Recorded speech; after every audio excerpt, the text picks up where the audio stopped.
اس پہ دکھاؤں. پہلے بھی آپ نے بھیجی ہیں.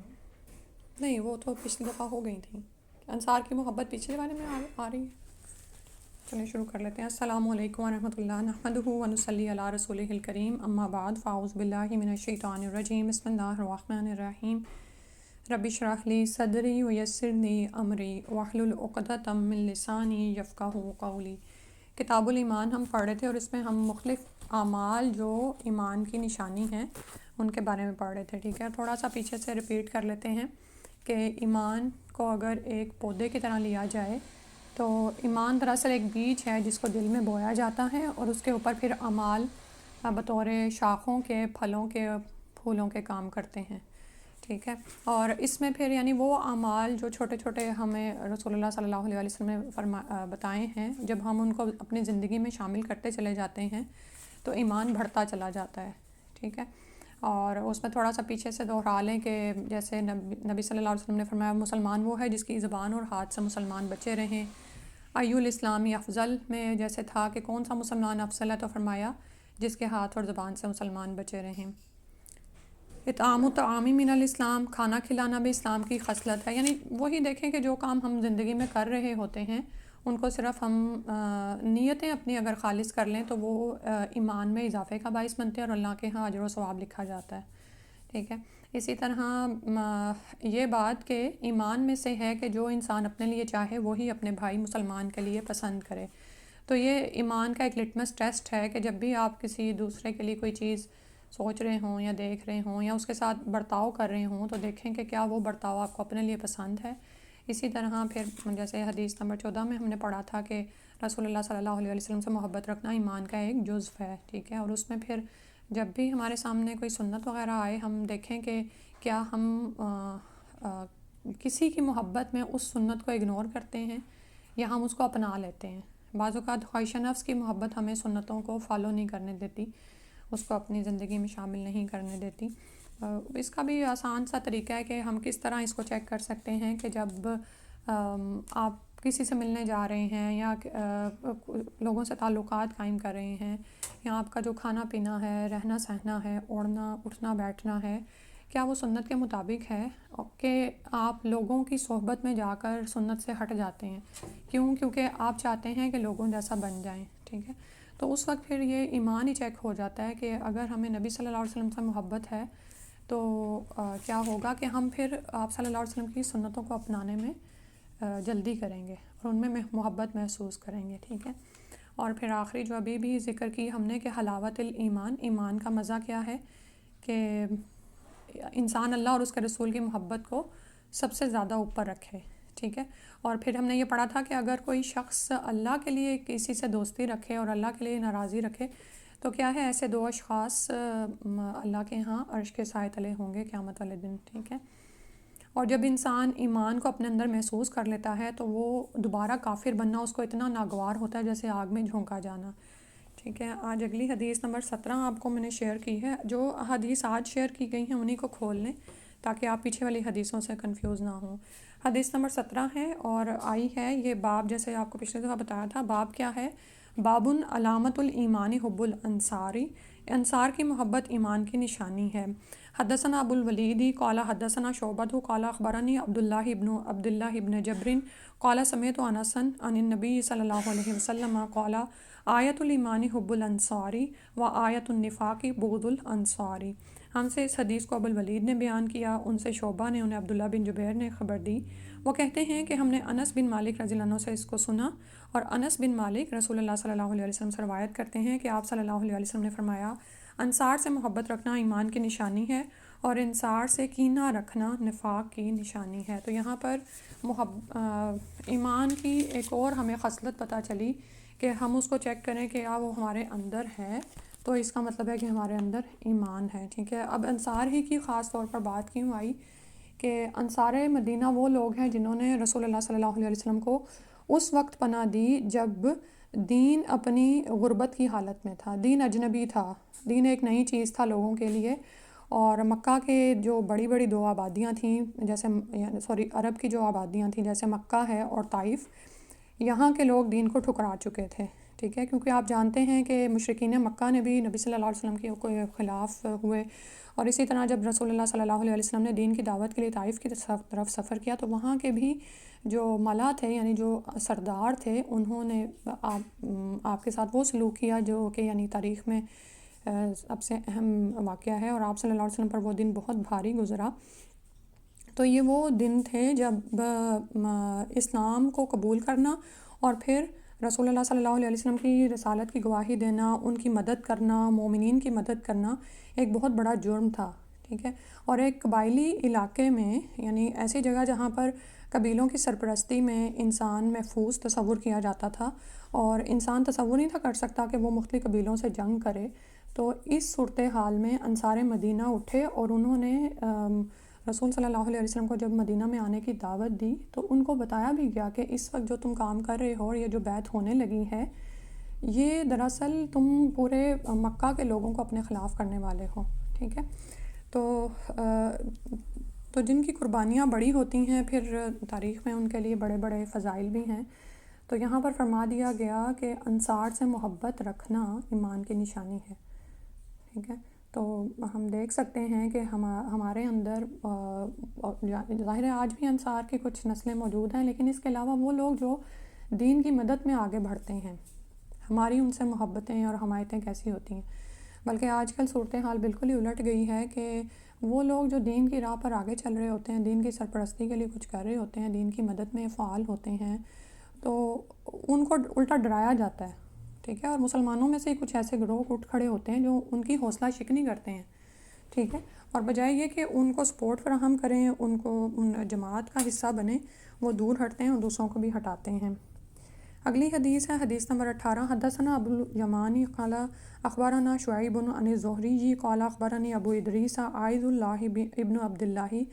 ان عبادہ ابن الصامتی رضی اللہ عنہ وکان شہید بدرا وہو احد النقباء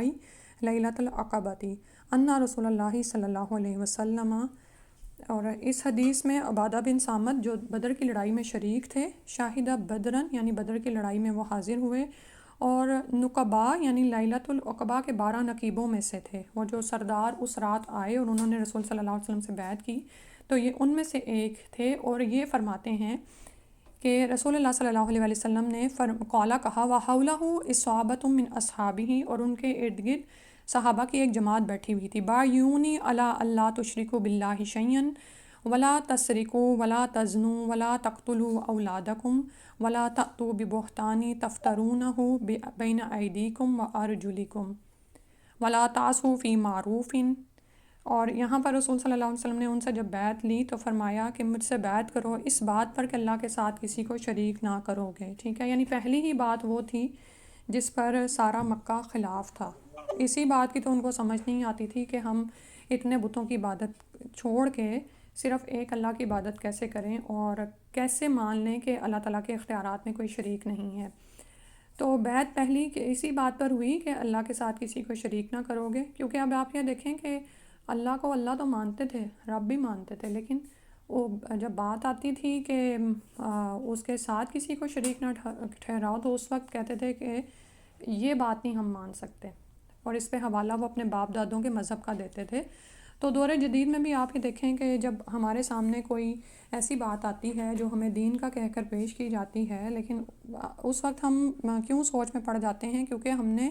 اپنی پچھلی نسلوں میں ان کاموں کو ہوتے دیکھا نہیں ہوتا، وہ ہمارے لیے اجنبی ہوتی ہیں، ٹھیک ہے۔ تو باپ دادا کے دین کو چھوڑنا یا اس سے ہٹنا انسان کی ایک بہت بڑی آزمائش ہوتی ہے، تو اس کو ذرا ذہن میں رکھتے ہوئے آپ یہ دیکھیں۔ اور اس کے علاوہ جو میں نے آپ کو قبائلی نظام کی تھوڑی سی وضاحت کی کہ یہ سب کچھ ذہن میں رکھتے ہوئے وہ رسول اللہ صلی اللہ علیہ وسلم سے بیعت کر رہے ہیں کہ ہم اللہ کے ساتھ کسی کو شریک نہیں ٹھہرائیں گے، چوری نہیں کریں گے، زنا نہ کرو گے، اپنی اولاد کو قتل نہ کرو گے، اور نہ عمدن کسی پر کوئی ناحق بہتان باندھو گے، ٹھیک ہے۔ اس میں آپ یہ دیکھیں کہ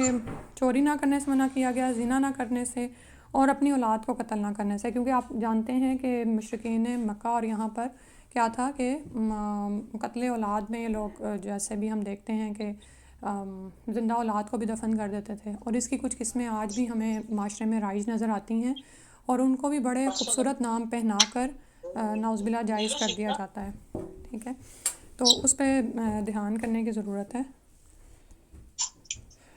اور نہ عمدن کسی پر کوئی ناحق بہتان باندھو گے، یعنی جان بوجھ کر کسی کے ذمے بہتان نہیں باندھو گے، یعنی اس پر کوئی الزام نہیں لگاؤ گے، ٹھیک ہے۔ اور کسی بھی اچھی بات میں اللہ کی نافرمانی نہ کرو گے، جو کوئی تم میں سے اس عہد کو پورا کرے گا تو اس کا ثواب اللہ کے ذمے ہے۔ فمن وفی منکم فاجرہ علی اللہ،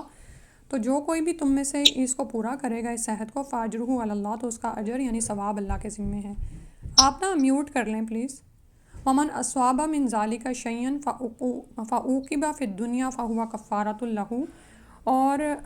جو کوئی ان بری باتوں میں سے کسی کا ارتکاب کرے اور اسے دنیا میں اسلامی قانون کے تحت سزا دے دی گئی، فہو کفارۃ لہ، تو وہ اس کے لیے کفارہ یعنی گناہوں کا بدلہ ہو جائے گی، یعنی معافی مل جائے گی پھر اس کو۔ ومن اصاب من ذالک شیئا ثم سترہ اللہ فہو الی اللہ ان شاء عفا عنہ و ان شاء عاقبہ، اور جو کوئی ان میں سے کسی بات میں مبتلا ہو گیا اور اللہ نے اس کے گناہ کو چھپا لیا، یعنی دنیا میں اس کا معاملہ ظاہر نہیں ہوا اور اسے دنیا میں سزا نہیں ملی، تو پھر اس کا معاملہ اللہ کے حوالے ہے، اگر چاہے معاف کرے اور اگر چاہے سزا دے دے۔ عبادہ کہتے ہیں کہ پھر ہم سب نے ان سب باتوں پر آپ صلی اللہ علیہ وسلم سے بیعت کر لی۔ کیسے پتہ چلے گا کون ہے ان میوٹ؟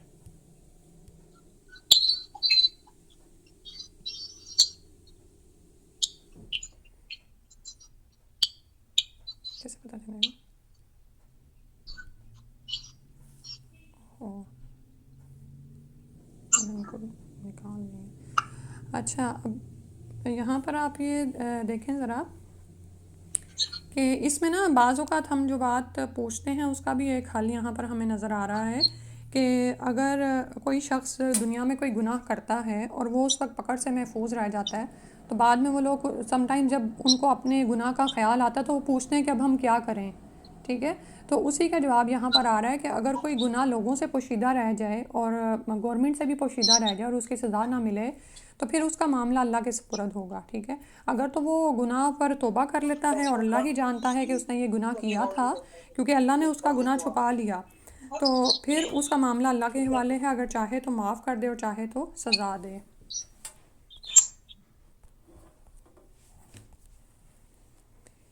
تو یہاں سے ہمیں یہ فائدہ پتہ چلا کہ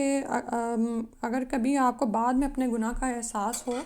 اور یعنی لوگوں کی نظر میں وہ نہیں آیا یا حکومت وقت کو بھی نہیں پتہ چلا، تو اگر انسان اس پر توبہ کر لے تو اللہ سبحانہ تعالیٰ اگر چاہے تو اس کو بخش دے گا، ٹھیک ہے۔ لیکن اگر انسان اس پر فکس ہو جائے اور اسی پر اصرار کرتا رہے اور اس اپنے گناہ کا یعنی کوئی اس کو احساس بھی دلائے اور اس کے باوجود بھی وہ پلٹے نہیں، تو پھر تو ظاہر ہے کہ پھر ایسا ہی شخص ہے جو پھر اللہ کے ہاں سزا بھی دیا جائے گا۔ تو ان ساری باتوں پر انہوں نے اللہ کے رسول صلی اللہ علیہ وسلم سے بیعت کی۔ اپنی زندگی میں ہم بھی دیکھ سکتے ہیں، یہ اسلام کے شروع کے بنیادی اصول ہیں جن کی ہمیں بتایا گیا ہے۔ پہلی تو یہی کہ وحدانیت پر ایمان لے آنا، اللہ کے ساتھ کسی کو شریک نہ ٹھہرانا، اور پھر چوری نہیں کرنی، زنا نہیں، اور نہ ہی اپنے اولاد کو ناحق قتل کرنا ہے، ٹھیک ہے۔ اور جیسے میں نے بھی بتایا کہ قتل اولاد کی نعوذ باللہ بہت ساری اقسام اس وقت پائی جاتی ہیں، تو اگر آپ کے پاس کوئی آتا ہے تو اس کو آپ شریعت کے احکامات کے مطابق ضرور اس کی رہنمائی کریں، کیونکہ یہ کوئی چھوٹا گناہ نہیں ہے، ٹھیک ہے۔ یعنی اولاد اگر انسان کی اپنی ہے، ذاتی ہے، تو پھر بھی وہ اپنے حقوق کو رکھتی ہے جس کو پورا کرنا لازم ہے، اور اسی طرح سے کسی پر جان بوجھ کے کوئی جھوٹ کا الزام نہ لگایا جائے۔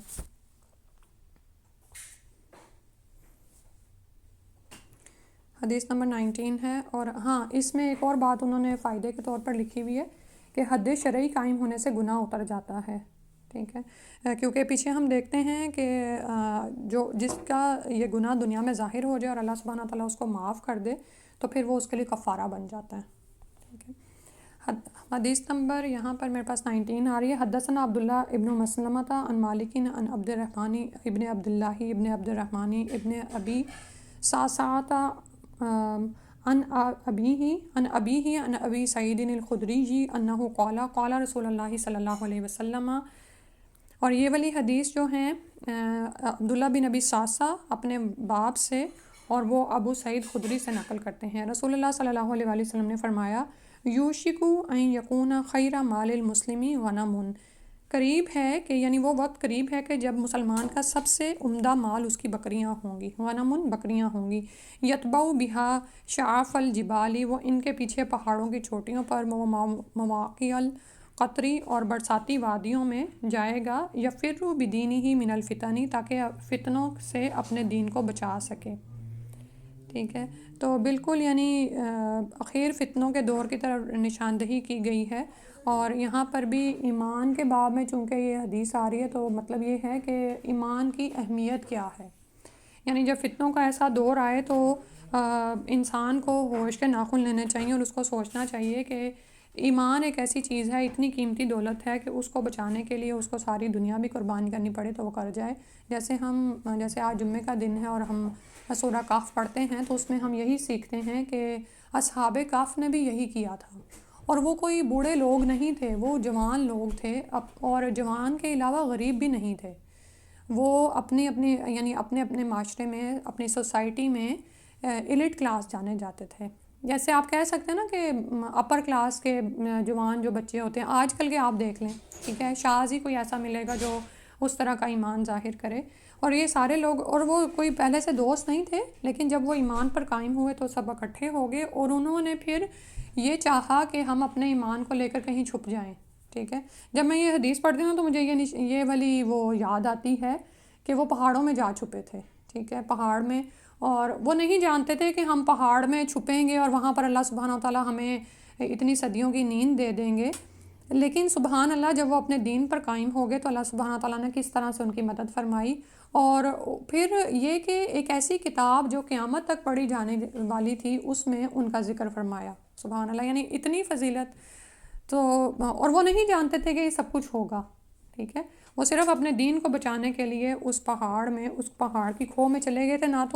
جہاں پر نہ تو کھانے کو کچھ تھا اور نہ ہی پینے کو کچھ تھا. اور ظاہر ہے جس حالات میں وہ نکلے تھے تو گھروں سے کوئی کرنسی یا ایسی چیزیں تو لے کے نہیں بھاگے ہوں گے، وہ تو صرف اپنا ایمان بچا کر وہاں پر چلے گئے تھے. تو اہمیت اس حدیث کی یہ ہے اور فائدہ یہ ہے کہ ہم اپنی زندگیوں میں دیکھیں کہ جب اس طرح دین اور دنیا میں سے ایک چیز کا انتخاب کرنا ہو اور ہمارا امتحان ہو تو ہم کس چیز کو ترجیح دیتے ہیں. ٹھیک ہے، یعنی کہا جا رہا ہے کہ سب سے مسلمان کا وہ وقت قریب ہے جب مسلمان کا سب سے عمدہ مال اس کی بکریاں ہوں گی. بکریاں ایک ایسی چیز ہیں کہ وہ مالک کے پیچھے پیچھے چل پڑتی ہیں. ٹھیک ہے، یعنی ان کو لے کے جاؤ چراگاہوں میں کہیں چھوڑ دو، وہاں پر کھائیں گی چریں گی، تمہارے لیے گوشت اور دودھ کا سامان ہو جائے گا اور ایک طرح کی رہائش ہو جائے گی. ٹھیک ہے، اور ان کے پیچھے وہ پہاڑوں کی چوٹیوں اور برساتی وادیوں میں اپنے دین کو بچانے کے لیے بھاگ جائے گا. تو اور اس حدیث کا یعنی ہمارے عمل سے کیا تعلق ہے؟ وہی بات جو بھی میں نے کی ہے کہ دین پر جب ہمیں قائم ہونے کو کہا جائے یا ہمارے سامنے کوئی اللہ کا حکم آ جائے اور وہ بار بار آتا ہے، بعض اوقات کچھ ایسے احکامات ہوتے ہیں جن میں ہم بار بار آزمائے جاتے ہیں کہ ہم وہ کرتے ہیں کہ نہیں، لیکن پھر بھی کیا ہوتا ہے کہ دنیا کی محبت میں ہم ان سے ہٹ جاتے ہیں اور بعد میں پھر کیا ہوتا ہے کہ ہم خود کو تعویلیں دے رہے ہوتے ہیں کہ نہیں میں نے یہی تو کرنا تھا، میں مجبور ہو گئی تھی، فلاں نے مجھے مجبور کر دیا تھا، یا یہ کہ میں کسی پیئر پریشر کے اندر آ گئی تھی. ٹھیک ہے، ایسی بہت سی تعویلیں ہم میں سے ہر ایک اپنے ذہن کو دیتا رہتا ہے. تو اس وقت سوچا کریں کہ کیا میں یہ حجتیں اللہ کے سامنے پیش کر سکتی ہوں، یعنی ہم خود سے سچے ہو جائیں. ایمان اسی بات کا تقاضا کرتا ہے کہ جس بات پر ہم ایمان لے آئے جو ہمارے دلوں کے اندر ہے کہ ہم مانتے ہیں کہ اللہ ایک ہے اور اسی کی عبادت کرنی ہے، اس کا حکم ماننا ہے اور اسی طرح رسول صلی اللہ علیہ وسلم کی اطاعت کرنی ہے اور ان کی سنتوں پر عمل پیرا ہونا ہے.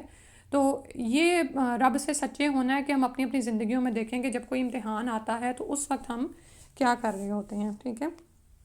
اور بعض اوقات یہ جو دین کے لیے فرار ہے نا فتنوں سے، گھروں کے اندر بھی ہوتا ہے. بعض اوقات آپ کے گھر میں ہی کوئی فتنہ ہوتا ہے، آپ کا کوئی بچہ ہے،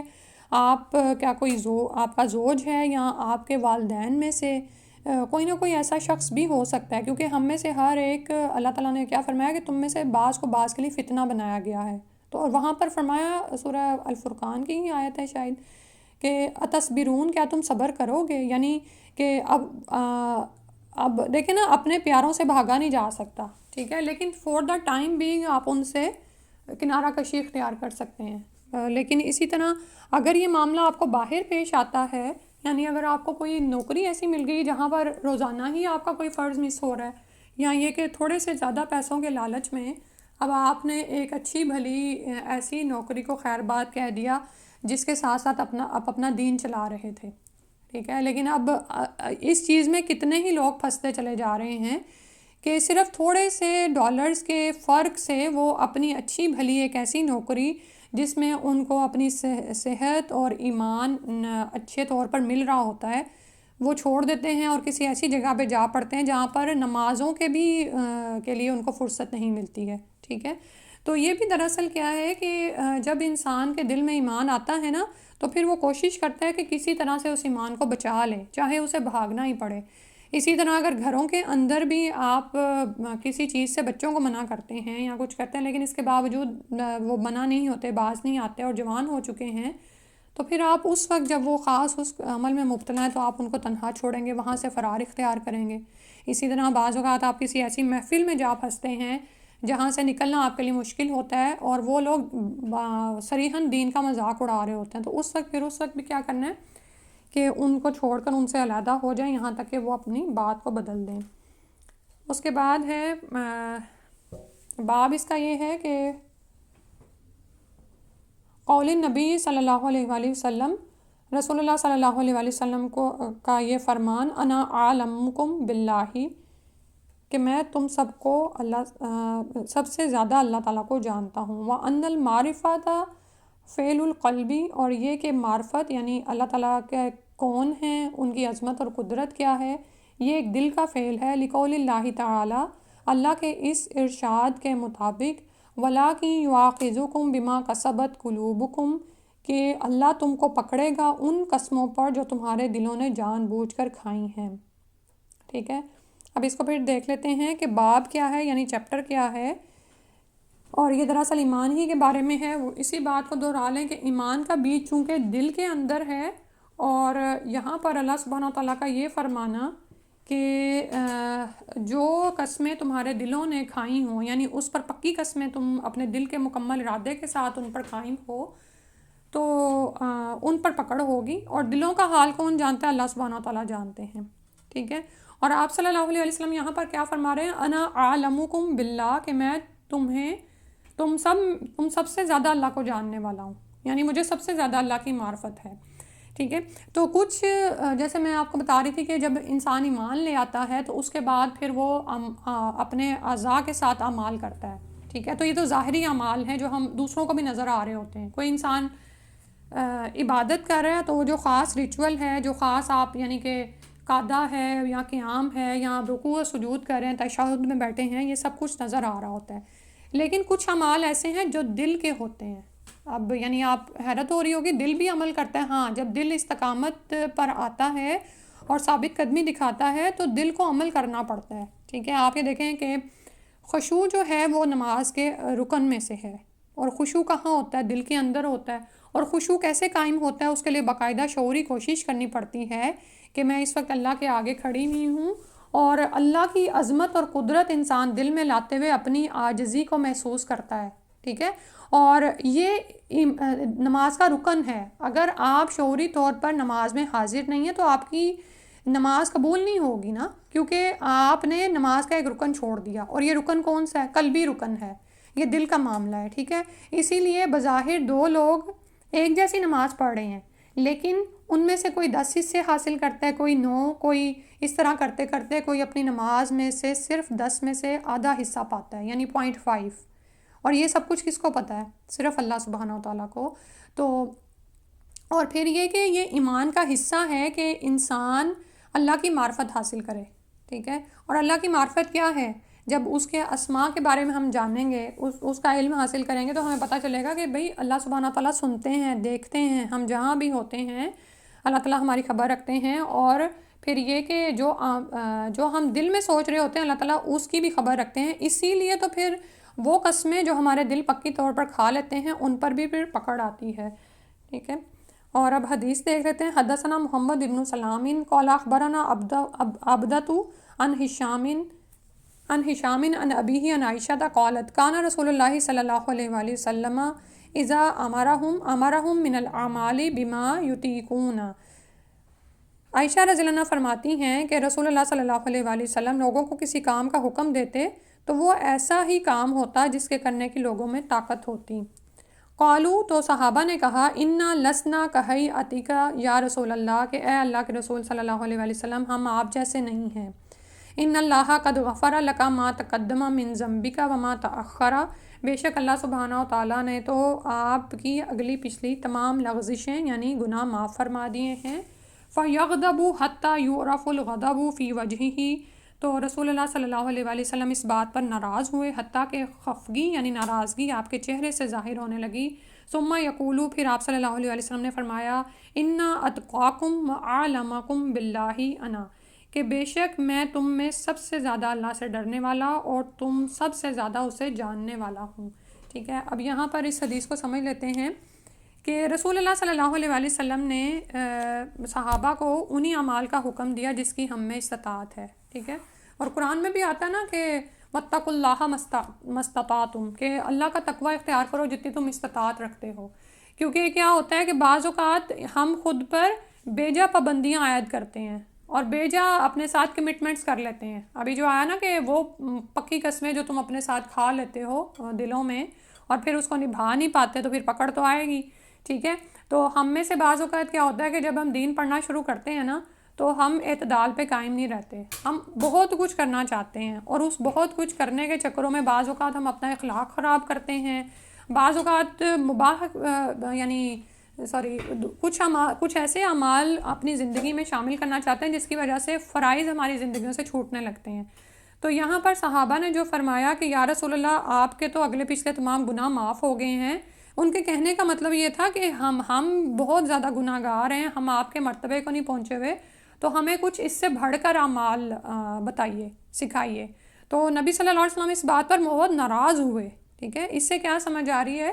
کہ یعنی جو میں تمہیں بتا رہا ہوں، نبی صلی اللہ علیہ وسلم جو بتا رہے ہیں تمہیں، اتنا ہی تم لے لو اور وہی تمہارے لیے کافی ہے۔ ٹھیک ہے، اور فرمایا کہ میں تم سب سے زیادہ اللہ کو جاننے والا ہوں، یعنی میرے اندر بھی اس کا بہت تقویٰ ہے، سب سے زیادہ تقویٰ میرے اندر ہی ہے اور میں اس کو بہت زیادہ جانتا ہوں۔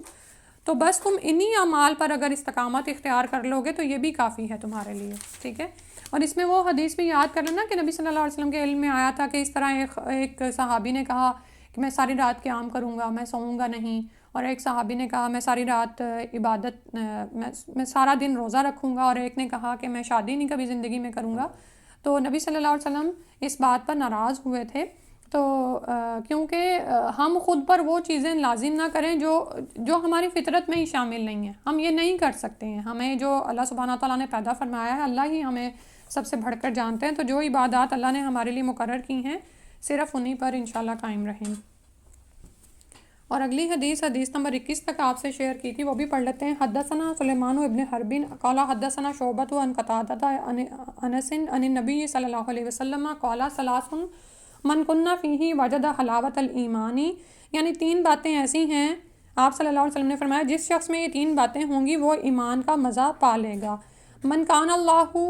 ورسولہ احب الیہ مما سواہما، وہ شخص جسے اللہ اور اس کا رسول ان کے ماں سوا سے زیادہ عزیز ہوں۔ ٹھیک ہے، اب اس سے ملتی جلتی پیچھے بھی آئی ہے اور یہاں پر اب 3 باتیں اکٹھی کر دی گئی ہیں۔ ومن احب عبدا لا يحبہ الا للہ، اور وہ دوسرا جو کسی بندے سے محض اللہ ہی کے لیے محبت کرے۔ ومن یکرہ ان یعود فی الکفر بعد اذ انقذہ اللہ کما یکرہ ان یلقی فی النار، اور تیسرا یہ کہ جسے اللہ نے کفر سے نجات دی ہو پھر دوبارہ کفر اختیار کرنے کو وہ ایسا برا سمجھے جیسا کہ آگ میں گر جانے کو برا سمجھتا ہے۔ تو اسی حدیث میں مکمل کرتے ہیں بات الحمدللہ کہ اللہ اور اس کے رسول صلی اللہ علیہ وآلہ وسلم کی محبت ہمارے دلوں میں ہر چیز کی محبت سے بڑھ جائے۔ ٹھیک ہے، کتنا خوبصورت کرائیٹیریا ہے، اور یعنی کہ مومن کا معاملہ یہ ہے، ٹھیک ہے چلے ہم 24 گھنٹے تو کانشیس نہیں ہو پاتے، ٹھیک ہے، کتنی ہی دفعہ ہوتا ہے کہ ہم غفلت میں پڑ جاتے ہیں، اللہ کو ہی بھول جاتے ہیں، لیکن کوشش کیا کرنی ہے کہ کوئی چھوٹا معاملہ پیش آئے، کوئی بڑا معاملہ پیش آئے تو اس وقت فیصلہ کرتے ہوئے اس بات کو سامنے رکھنا ہے کہ کیا میں یہ اللہ اور اس کے رسول کی محبت میں کر رہی ہوں یا کسی کی محبت میں شرعی حکم سے ہٹ رہی ہوں۔ ٹھیک ہے، ایک ہی دن میں ہم بے شمار فیصلے کرتے ہیں، ٹھیک ہے، اور بعض اوقات کچھ تو ہماری عادت میں ہوتے ہیں نا بچوں کو اسکول بھیجنا ہے، ان کے لیے تیار کرنا ہے، وہ کرنا ہے، اس میں بھی خود کو چیک کرتے رہا کریں کہ اللہ کی محبت میں کر رہے ہیں، اور کوئی ایسا معاملہ نہ ہو کہ جس میں آپ کے دل میں یہ کھٹک آ رہی ہو کہ نہیں نہیں یہ اچھا نہیں کیا، یہ تو فلاں کی محبت میں کر دیا، یا کسی کے ساتھ تکلف کا معاملہ کیا، یا یعنی سچے ہونے سے ہٹ گئے. ٹھیک ہے. اور یہ جو ہماری زندگی میں بوجھ ہے نا مختلف طرح کے، وہ بھی دراصل پتہ کیوں ہیں؟ اس لیے کہ ہم اللہ اور اس کے رسول صلی اللہ علیہ وسلم سے سچے نہیں ہیں. ہم ان اعمال میں پڑھتے رہتے ہیں جو لوگوں کو راضی کرنے والے ہیں. اللہ کو ہم اس طرح راضی نہیں کر رہے ہوتے، اور سچ میں یعنی کہ بعض اوقات تو کوئی ایسا فیصلہ ہم زندگی میں کر بیٹھتے ہیں کہ وہ بعد میں پچھتاوے کی طرح رہ ہی جاتا ہے نا. ٹھیک ہے. اور استغفار بھی انسان پھر کرتا ہے. تو جب بھی کوئی چھوٹا معاملہ پیش آئے، کوئی بڑا معاملہ پیش آئے، سب سے پہلے یہ دیکھیں کہ اس میں اللہ اور اس کے رسول صلی اللہ علیہ وسلم کی رضا کیا ہے. ٹھیک ہے. اللہ سبحانہ تعالیٰ استقامت عطا فرما دے. اور پھر یہ کہ جب کسی بندے سے محبت کریں، دوسری بات فرمائی وہ بھی صرف اللہ کے لیے. اب اس پہ بھی ہم نے پچھلی دفعہ بات کی تھی کہ صرف اللہ کے لیے بندوں سے کیسے محبت کی جاتی ہے. وہ کیا تھی کہ کسی ایسے شخص سے ملنے کو آپ کا دل کرے جس کی صحبت میں جا کر آپ کا ایمان بڑھتا ہے. ٹھیک ہے. وہ صحابی کی حدیث پیچھے گزر گئی نا، انہوں نے کیا کہا تھا؟ آؤ تھوڑی دیر کے لیے ایمان کو بڑھا لیں. تو کوئی ایسا شخص جس کے لیے خاص آپ اللہ کے لیے ملاقات کرنے جاتے ہیں، آپ کو کوئی کاروبار اس وقت پیارا نہیں ہوتا، صرف آپ کو وہ شخص اللہ کی محبت میں پیارا ہے کہ آپ اس کے پاس پہنچ گئے ہیں. اور اسی طرح تیسری بات وہی کہ جسے اللہ نے کفر سے نجات دے دی ہو، وہ کفر میں دوبارہ جانے کو ایسا برا سمجھے جیسے آگ میں گر جانا. تو یہ بھی کیا ہے؟ ایمان کی نشانی ہے. اللہ سبحانہ تعالیٰ ہمیں استقامت عطا فرمائیں، اور اللہ اور اس کے رسول صلی اللہ علیہ وسلم کی محبت ہمارے دلوں میں آ جائے. اور جب یہ محبت آئے گی نا تو اس کی نشانی یہ ہے کہ انسان دین کی مدد کرے گا. وہی جو انصار سے بات شروع ہوئی تھی نا، وہیں پہ آپ یہ دیکھیں کہ بات پوری ہو رہی ہے کہ انسان دین کی مدد کرے گا، دین کے راہ پر کام کرنے والوں کے ساتھ مل جائے گا،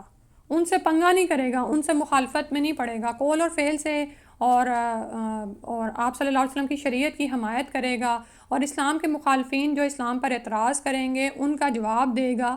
اور اخلاق و عادات میں رسول اللہ صلی اللہ علیہ وسلم کی پیروی کرے گا. اور چھوٹے چھوٹے جیسے ابھی ہم نے قلب کے اعمال پڑھے نا، جس میں آپ کو ایک مثال دی کہ دل کا عمل کیا ہے؟ تواضع اختیار کرنا اللہ کے لیے، اللہ کے آگے جھک جانا. اور ہم عورتیں نا تکبر کا شکار ہو جاتی ہیں بعض اوقات خامندوں کے آگے ہی. اس کو بھی چیک کیا کریں اپنی زندگی میں. یعنی بڑا بننا، اپنے علم پر نعوذ باللہ تکبر آ جاتا ہے، اپنے بڑے اچھا ہونے پر کہ میرے سے بڑھ کے تو کوئی گھر کو سنبھال نہیں سکتا، یا میرے سے بڑھ کے تو کوئی کام نہیں کر سکتا. تو اس وقت بھی چیک کیا کریں کہ ہمارے دل کے اعمال جو ہیں کیا ہمارے اندر نبی صلی اللہ علیہ وسلم کی اس طرح سخاوت ہے، ایثار ہے، حلم ہے، صبر ہے، تواضع ہے. اللہ سبحانہ تعالیٰ ہمیں یہ سب کچھ عطا فرما دے. آمین یا رب العالمین. سبحانک اللہم و بحمدک، اشہد ان لا الہ الا انت، استغفرک و اتوب الیک. السلام علیکم و رحمۃ اللہ.